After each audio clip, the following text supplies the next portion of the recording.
Boa noite, gente. Estamos entrando no ar com o primeiro episódio do projeto Corre TV, esse projeto de programa universitário que acontece aqui nos estúdios da Uniriter. E hoje a gente vai falar sobre um assunto que tem tomado bastante foco nas redes sociais, nas mídias e nos streamings. E a gente vai receber convidados e também temos um materialzinho para mostrar para vocês aqui que estamos acompanhando. E é um pouquinho disso. Então fique com a gente ligadinho para não perder nada. Vou começar para vocês aí com o material que a gente produziu com a equipe do Corre TV, de entrevistas dentro da comunidade do bairro Mário Quintana.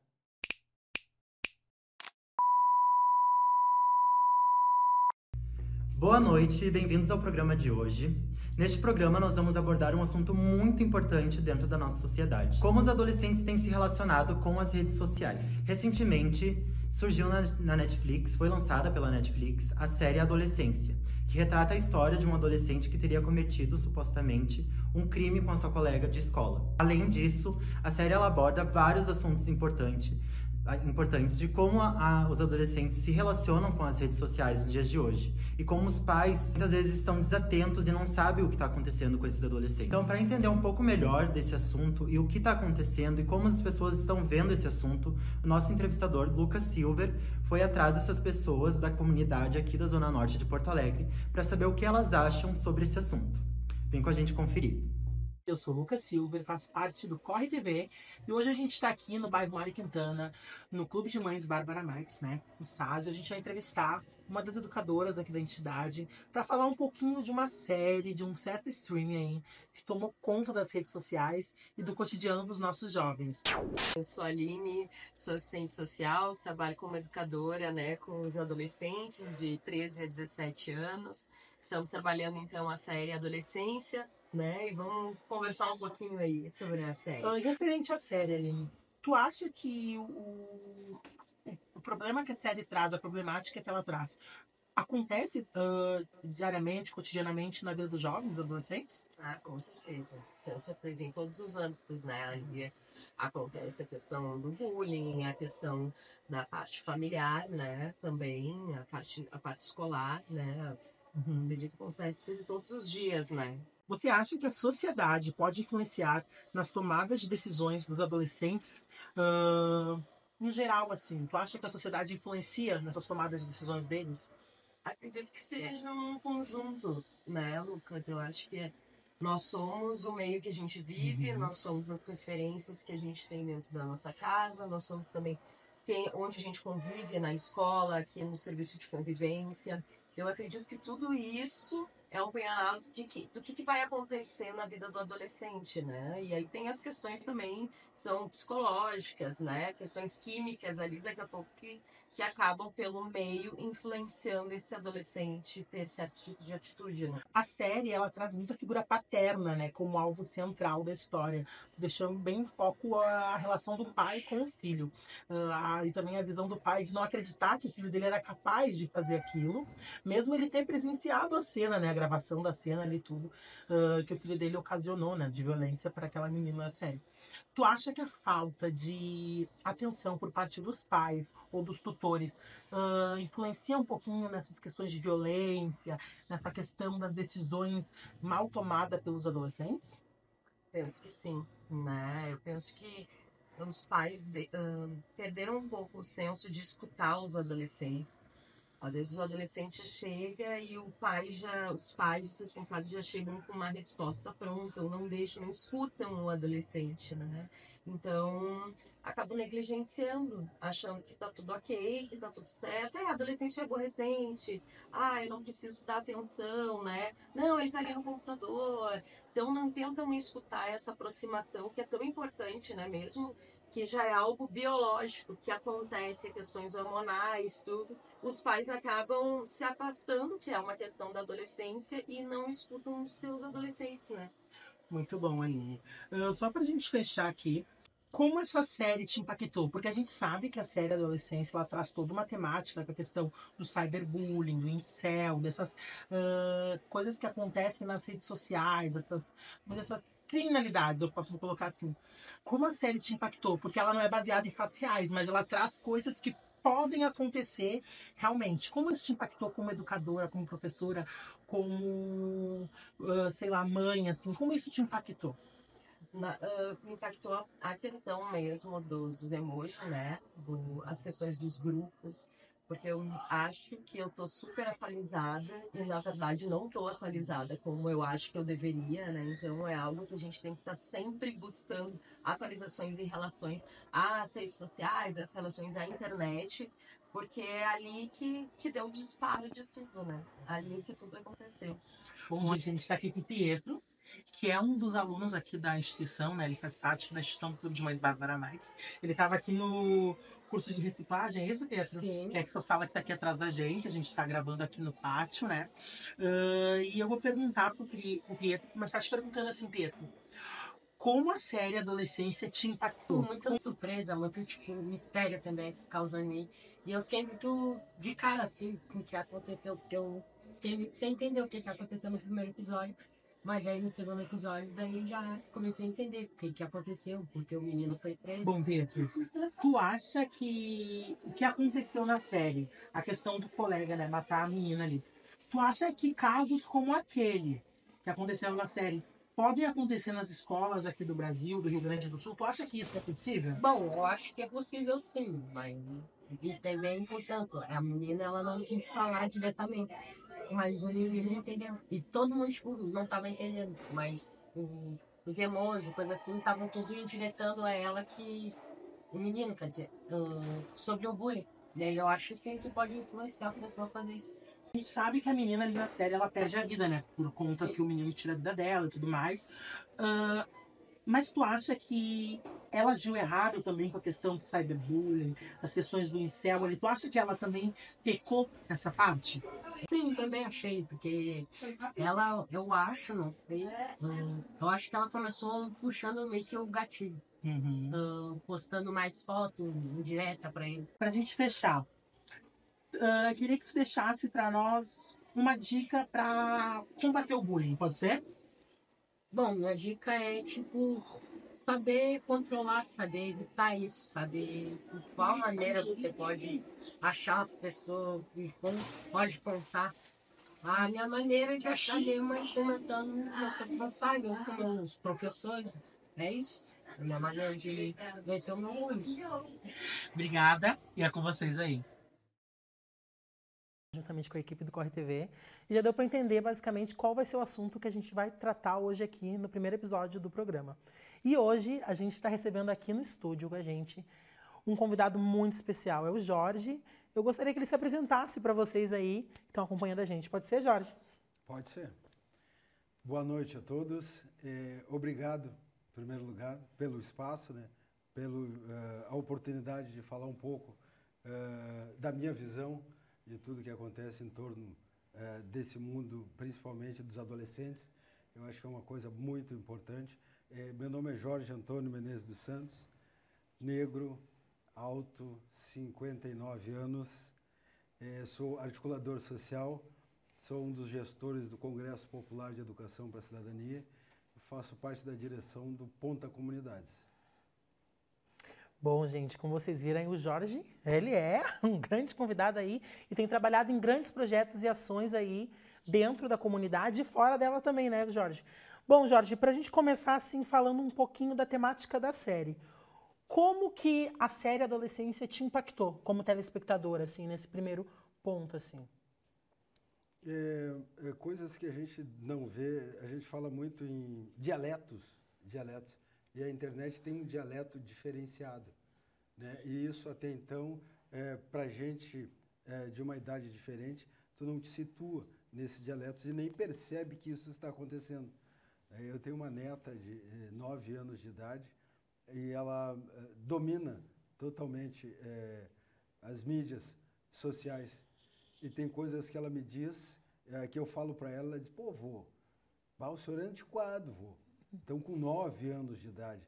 Então, eles estão num outro patamar e numa outra situação de visão que eu já não consigo acompanhar, porque quando se fala em internet, a gente usa mais para trabalho, realmente para trabalho, porque hoje a gente é mais focado no trabalho. Então, não dá muito tempo para ver streams, mas sim quando ele se salta como esse, entende? Sim. A gente procura saber o que está se passando, o que está acontecendo, e isso nos prende a atenção. Eu me lembro quando surgiu aquela brincadeira da baleia, eles falavam muito, né? Isso impactou muito também nas pessoas, e isso é que nos leva a conhecer, a saber o que está acontecendo e ficar mais por dentro do que se passa no mundo deles. Eu tenho um filho de 21 anos, né? E a gente acompanhou muito essa trajetória dele, principalmente essa transição. A gente sempre levou os jogos de infância para que ele se familiarizasse muito com isso. E ele nos trouxe a internet para dentro de casa. Então a gente sempre acompanhou muito tudo que se passava até então. Hoje, com a minha neta, eu vi a discrepância que é da idade dele para a idade dela. O que transformou, e principalmente esses streams que se fala muito, né? O que eles levam para a cabeça das crianças. E o quanto a gente tem que acompanhar, eu não digo estar em cima, mas sim acompanhar. Te diverte com ela, ver o que ela está jogando, ver o que ela está fazendo, aonde isso vai levar essa criança, que agora é criança, sim, mas dentro das comunidades, a grande maioria das crianças amadurecem antes, porque elas têm deveres mais maduros. Então, a grande maioria cuida do próprio irmão pequeno. Então, ela pode ter 10 anos, mas ela já tem uma mentalidade de 14, 15 anos, pelos afazeres que ela tem dentro de casa. Sim. A gente vê que ali na série, a relação do pai com o filho é meio de incredulidade. Mesmo ele presenciando tudo o que acontece, quando é mostrado ali para ele, do ato que o filho dele comete, criminoso, né? E o pai dele ainda se pega muito surpreso, porque ele acredita na palavra do filho, né? Tipo, meu filho falou que ele não fez, ele não fez. E tu, como pai, Jorge, como é que é a tua relação referente a isso? Como é que tu acha que tu reagiria nessa situação? Como tu acha que tu reagiria? Olha, a princípio, eu acho que esse espaço nunca houve na família. A gente é uma família pobre de periferia, mas sempre teve essa consciência de que 3 vezes, no mínimo 3 vezes na semana, a gente tem que sentar, fazer uma refeição junto e debater o que está se fazendo. Acho que é daí que se conhece as pessoas, né? E a gente sempre teve muito isso, eu e a minha esposa, de sentar com os filhos, de curtir um programa com eles, para saber o que está acontecendo na vida deles, o que esses conteúdos estão levando para essa vida duradoura deles que vai longe, né? Então a gente tem que saber o que está se passando, porque a partir do momento porque as vidas, principalmente dos pais, são muito atribuladas, e principalmente do pai, ele é quem busca, ele é quem vai para a rua, né? Tem pouco tempo com os filhos, de convívio com os filhos. Eu me lembro que com meu filho, o mais velho, a gente teve muito disso, né? Eu comprei uma Brasília que chegou no guincho lá em casa, e a ideia era construir alguma coisa junto, construir uma vida mais sólida, que a gente pegasse aquele carro e construísse junto. Essa era a ideia, né? E não consegui, não fui feliz na tentativa. 5 anos depois ele disse: pai, o senhor só compra esses carros velhos aí, o carro não veio nem andando para dentro de casa. Aí eu disse para ele qual era a minha intenção. Sim. Entende? Para estar mais junto, mais próximo, para saber o que ele curte, o que ele faz, do que ele gosta. É importante, por menos que se tenha tempo, por menos tempo que se tenha, né, é importante estar junto. Sim. Isso é muito interessante, muito legal e tudo que traz, né, Jorge, essa vivência familiar, essa união, né? Ali na série, trazendo e voltando a foco dessa pergunta que eu te fiz, o pai, como eu disse, ele fica incrédulo, né? Tipo, em acreditar que o filho dele seria capaz de cometer tamanha atrocidade. Mas ainda assim, o pai acredita firmemente na palavra do filho. Trazendo para a nossa realidade, fugindo um pouco dessa coisa hollywoodiana, essa coisa da TV, da série, para trazendo para a nossa realidade. Tu acha que os pais têm parado para ouvir os filhos, realmente, e ter, não digo só convivido na questão de observar o crescimento do filho, mas acompanhar o que o filho acessa, o que o filho vê, os canais e formas de comunicação, os streams, né, e também as redes sociais. Tu acha que os pais das periferias, vamos trazer para a nossa realidade, assim, como membros de periferias, moradores de periferias, tu acha que os pais têm tido esse cuidado em observar o que os filhos estão acessando, o que eles estão olhando, qual é o material que eles estão consumindo? Numa vida atribulada que se vive dentro das comunidades, que se trabalha 10 horas por dia, as pessoas falam em 8, mas eu sempre digo que é 10, desde que tu sai de casa até tu voltar para casa, são 10 horas de trabalho. Então é muito difícil, é muito difícil. A pessoa acompanhar não tem como, porque quando tu retoma para casa, na grande maioria não é um filho só, são 2, 3, então todos querem atenção. E tu também está cansado, está exausto do dia, da labuta do dia, entende? Então te sobra muito pouco tempo para tu pensar em esmiuçar o que o filho está fazendo, o que o filho não está fazendo. E no fim de semana tu subentende que é para teu lazer e teu descanso. Então tu não vai buscar o que está acontecendo, na grande maioria. Muito poucos são os que buscam o que está acontecendo com a vida do meu filho ou não. Então eles trazem esse excesso de confiança. Pelo pouco que eles falam, eles acham que o filho fala tudo para eles. Mas o filho está vivendo uma outra vida lá fora e ele não está acompanhando por essa labuta tão cansada, diária. Ele não tem tempo para acompanhar isso. E é onde a grande maioria das coisas acontecem, porque tu vai sempre acreditar que o teu filho é o melhor. Isso é de pai e mãe, né? Eles vão acreditar que o meu filho é melhor, ele é diferente do filho do outro, até aquilo se tornar realmente evidência. E a série traz muito disso. Mesmo com a evidência, mesmo assim o pai hesitou. Sim. Pô, eu não conheço o meu filho, né? Mas só do simples fato de tu ver ele o dia todo, botar ele para dormir, não quer dizer que tu está acompanhando a vida dele. Verdade. Tu está acompanhando o crescimento dele, mas não a vida dele, peculiar do dia a dia. Outra temática que a série bate bem na tecla é a questão da saúde mental, Jorge. Como tu acha, na tua visão, que está esse tema? Como tu acha que se isso está sendo discutido com os jovens, se isso está sendo conversado, se está sendo observado da forma que deveria?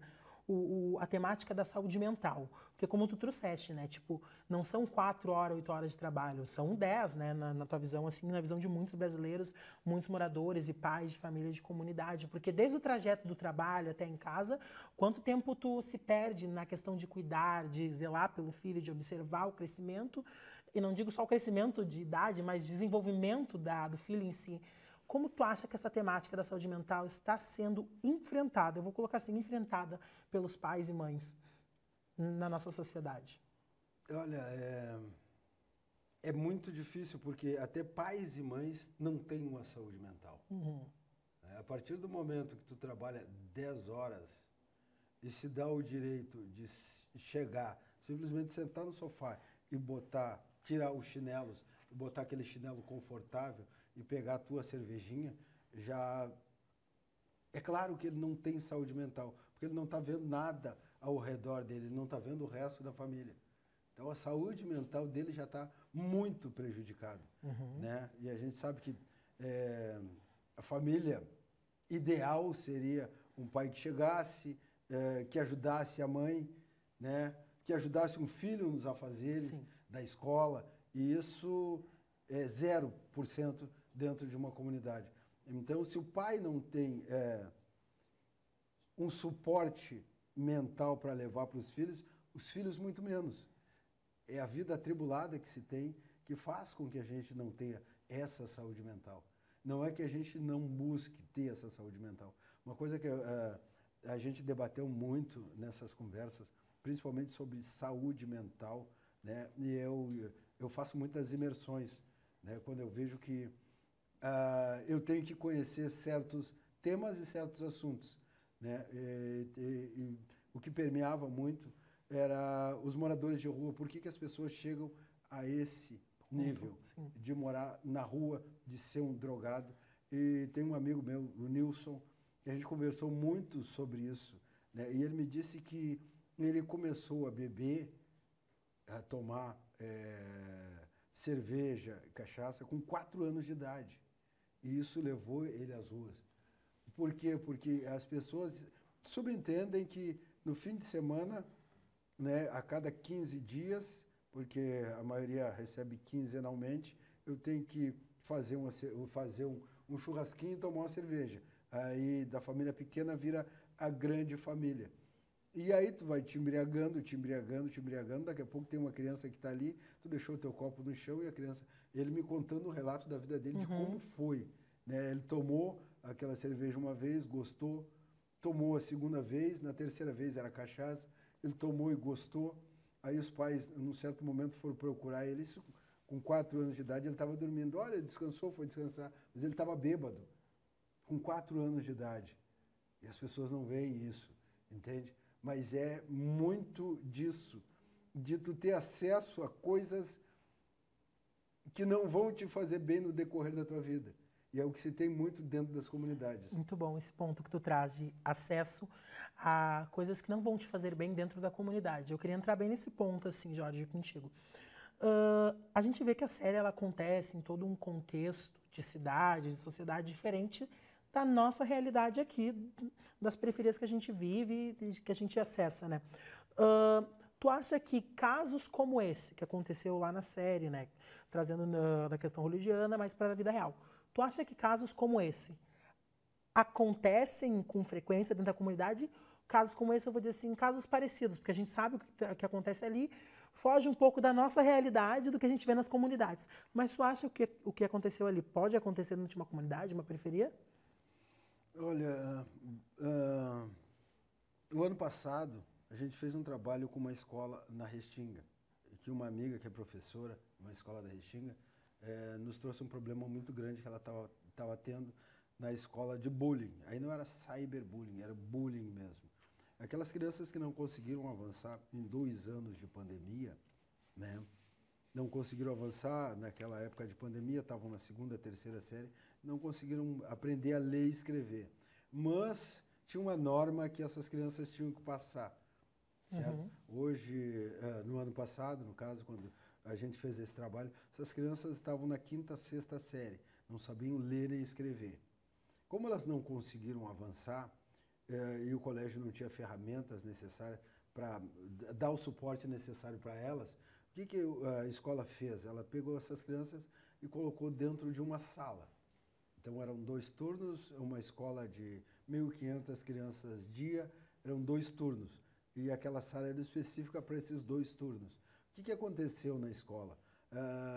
As outras crianças e adolescentes rotularam aquela sala como a sala dos burros. Entende? E isso chegou até o recreio da escola. Eles ficaram sabendo e eles começaram a agredir os colegas. Por isso que ela veio e me trouxe esse problema que estava acontecendo. Porque eles começaram a agredir os colegas.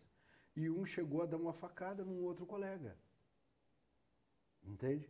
E ela sentiu que tinha que ter uma referência diferenciada de alguém que já conhecesse um pouco de comunidade para trazer uma ideia diferente para esses alunos.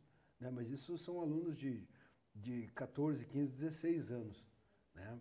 Que eles estão vendo uma outra... Porque para eles também é difícil o convívio, não só na escola, mas dentro da comunidade, com 15, 16 anos, sim, sem saber ler e escrever, tanto na 5ª série. Né? Muito bom, Jorge. Agora eu queria pedir para a Giovana, que está ali na plateia, se alguém tem alguma pergunta. Oi, pessoal. Bom, a gente está aqui acompanhando de camarote, a entrevista está muito interessante. Eu queria saber aqui do público se vocês têm alguma pergunta para fazer para o nosso convidado. Pode falar o seu nome e pode falar a sua pergunta. Se alguém tem alguma pergunta. A minha pergunta, eu sou Eduarda, tenho 23 anos, e a minha pergunta seria o que te motivou, né, a entrar para esse nicho? Porque no mercado de trabalho existem várias opções que tu podia ter escolhido. Podia ter escolhido N profissões, podia ter escolhido fazer várias coisas, mas o que motivou o teu coração a estar nesses projetos? Dentro da comunidade, tu é praticamente empurrado a fazer coisas que tu nunca imaginou que ia fazer. Né? Então, o meu filho mais novo tem 21 anos. E quando ele fez aniversário, ele estava fazendo 11 anos de idade. Né? E como eu moro dentro da periferia, ele convidou os amigos dele da volta, do entorno. Então, eles estavam tudo na minha casa, festejando o aniversário. E naquele dia do aniversário dele, eles colocaram uma boca na frente da minha casa. E eu não sabia, né? E eu fiquei sabendo pelos coleguinhas dele voluntariamente. Eu vi que tinham 2 que saíram para a sacada, assim, estavam olhando de cima o que estava acontecendo. Aí um disse para o outro: ô fulano, olha lá, o teu primo, o teu irmão tá distribuindo bala lá na rua. Vamos lá pegar umas balas. Aí o outro disse: não, aquilo não é... Ô burro, aquilo não é bala. Ele está vendendo droga. Aí eu fiquei sabendo que eles estavam botando uma boca naquele dia na frente da minha casa. Aí eu me assustei muito, né? Aí tu pensa, né, de imediato na tua prole, né? Vou proteger. Aí eu disse para minha esposa: olha, os caras botaram uma boca ali e a gente não vai poder mais deixar o nosso filho ir para a rua, né? A gente vai ter que trazer ele para dentro de casa, ele não vai poder mais conviver com os amigos, vai ficar só dentro de casa para a gente tentar proteger. E ela me perguntou bem assim: quantas crianças tem aí em casa hoje? Eu disse: são 17. Fora o nosso, são 17. E ela me disse para mim: então vamos trazer todos para dentro de casa. Eu me escabelei, mesmo não tendo cabelo, né? Me escabelei. Pô, mas como? Eu sou vigilante, tu é técnica de enfermagem, que condições a gente vai ter? E ela me disse para mim: Deus vai prover. E daquele trabalho, eu não parei mais. Isso, meu filho hoje tem 22 anos, né? Então são 11 anos nesse trabalho social. E às vezes tu acaba te encontrando em uma coisa que te dá tanta satisfação que nem tu sabia que tu ia para esse mundo. Então é isso. Tem mais alguma pergunta aí na plateia para nós? Queria saber se mais alguém tem alguma pergunta para o convidado. Acho que por enquanto não. Tem mais uma lá. Eu queria saber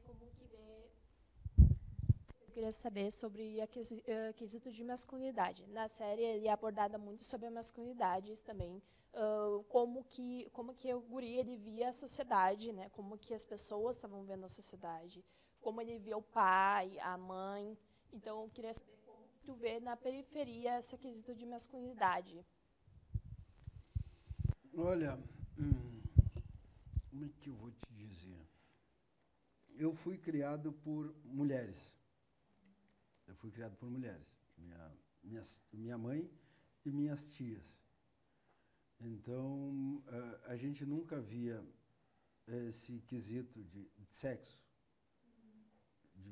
de masculinidade. A gente nunca via isso. Então, sempre se viu como pessoas normais. E é importante trazer esse ponto, né? Porque eu vim do interior e era um vilarejo. E naquele vilarejo tinha umas 30 casas. E a primeira casa da frente era um terreiro de Umbanda. Então não né? coloca a câmera na plateia, por favor. A mãe de santo do terreiro era minha tia-vó. E ela lésbica. E a gente nem sabia o que era aquilo. Mas sempre se conviveu com aquilo com a normalidade. Porque ela, antes de ser lésbica, era a sacerdotisa da família, de toda a família. Entende? Então, isso foi uma coisa que nunca permeou na minha cabeça, pelo menos. Então, quando se leva isso de masculinidade, a gente nunca leva isso para um lado de gênero, ou homem ou mulher. Antes de qualquer coisa, são pessoas. Antes de qualquer coisa. Antes de levar para qualquer outro lado, são pessoas. Tu está lidando com pessoas. Entende? Então, toda e qualquer pessoa, seja uma criança, um idoso, merecem respeito. Acima de qualquer coisa. Merecem respeito. Sendo quem são. Estando no nicho que estiver, todos merecem respeito. A pergunta ali da nossa participante da plateia traz muito essa questão ali, da questão da masculinidade forte, de talvez do homem não esboçar os seus sentimentos. E, Jorge, tu como sendo um pai, tu acha que os pais, a figura paterna, devia encorajar mais os filhos, homens, que sejam a transmitir, a transpor suas emoções?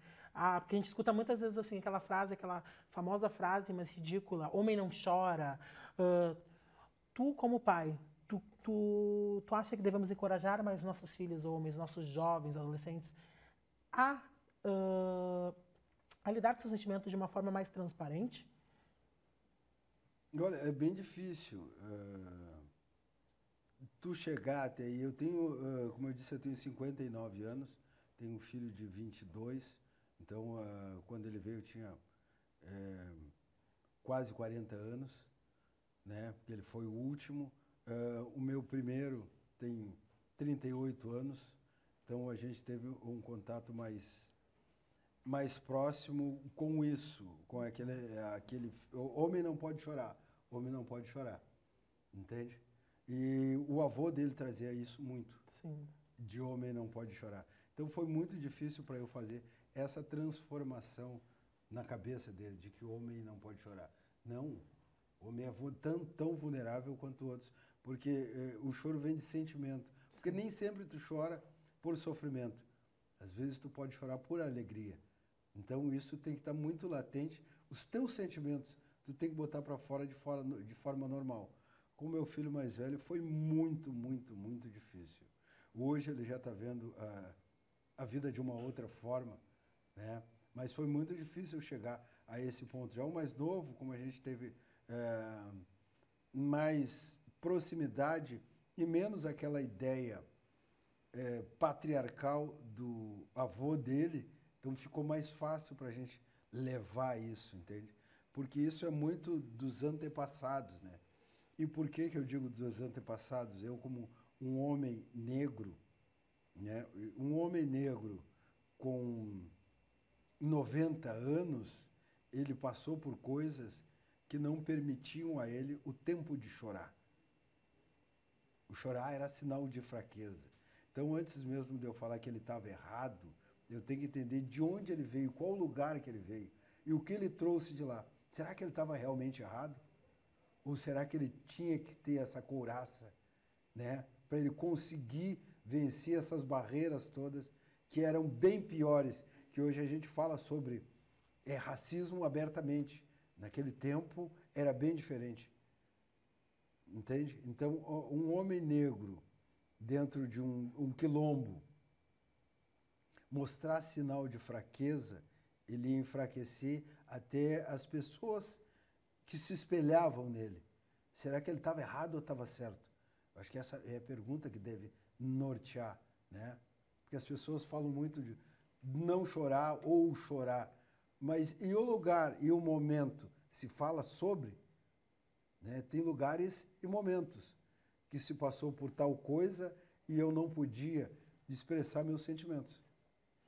Perfeito, Jorge. Infelizmente, a gente está chegando ao final desse primeiro episódio do Corre TV, mas eu quero primeiramente agradecer o Jorge pela participação, né, Jorge? Muito obrigada. Está convidado a vir outras vezes aqui no programa, no Corre TV. Quero agradecer também a Uniriter por ceder o espaço e o estúdio para a gravação do programa do Corre TV.